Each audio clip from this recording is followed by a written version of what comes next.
അങ്ങനെ ബസ്സുകിയുടെ first half കഴിഞ്ഞു. നമുക്ക് തകർത്തുണ്ട്. സ്റ്റൈലൈസ് പാറ്റേണാണ്. എല്ലാം ഞാൻ പെർഫോം ചെയ്തിട്ടുണ്ട്. ഫസ്റ്റ് മെയിനാണെങ്കിൽ ഇതുവരെ യാതൊരു ലാഗും ഇല്ല. ത്രില്ലറാണ്. ഡിനിമിനേഷൻ്റെ ഡയറക്ഷൻ നോക്കുന്നതാണ്. ഒരു നിമിഷം ലാഗില്ല. അത് എൻ്റർടൈനിങ് ആണ്.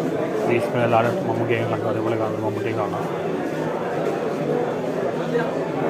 ഞാൻ ബസ്സുകിൽ അഭിനയിക്കില്ല. പക്ഷെ അത് ഇതിൽ വന്നിട്ടില്ല. ഇനി വരുമെന്നറിയില്ല. ബീച്ച് മേലെ ഉയർന്നതാണ്. ചുറ്റും നല്ല സൗണ്ടാണ്. ക്യാമറ വർക്കെല്ലാം ഉയർന്നതാണ്. സിദ്ധാർത്ഥ് തന്നെ അഭിനയിച്ചിട്ടുണ്ട്. ഗൗതം വാസുദേവനാണ് ഒരു പോലീസ് ഓഫീസർ റോൾ ചെയ്യുന്നത്. സീരിയസ് റോളാണ്. കോമഡി അങ്ങനെയൊന്നുമില്ല. പ്രത്യേകിച്ച് മെസ്സേജ് ഒന്നുമില്ല. പക്ഷെ നല്ലൊരു എൻ്റർടൈനറാണ്. ഞാൻ തിയേറ്ററിൽ പോയി കാണുക. ഫസ്റ്റ് ഹാഫ് വരെ സൂപ്പറാണ്. യാതൊരു ലാഗും ഇല്ല. എനിക്ക് വരാൻ പെർഫോമൻസ് ഗൗതം മേനോനും മമ്മൂട്ടിയാണ്. നമുക്ക് സ്പീക്കിൽ നമുക്ക് ഭയങ്കര കയ്യടിയായിരുന്നു. നമുക്ക് ആറാടി എന്ന് പറയാം. നമുക്ക് അടിച്ച് താർത്തുണ്ട്.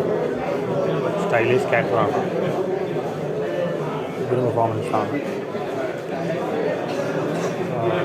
ഈ വേഷം മമ്മൂട്ടിക്ക് ചെയ്യാൻ പറ്റും. പകരം കുറേശ്ശിലാകുന്നതിലൂടെ ഈ വേഷം മമ്മൂട്ടിയെ പറ്റുള്ളൂ. ഒരാൾക്ക് പറ്റില്ല. അല്ലെങ്കിൽ അങ്ങനെ ഡയറ്റ് ചെയ്യുന്നു.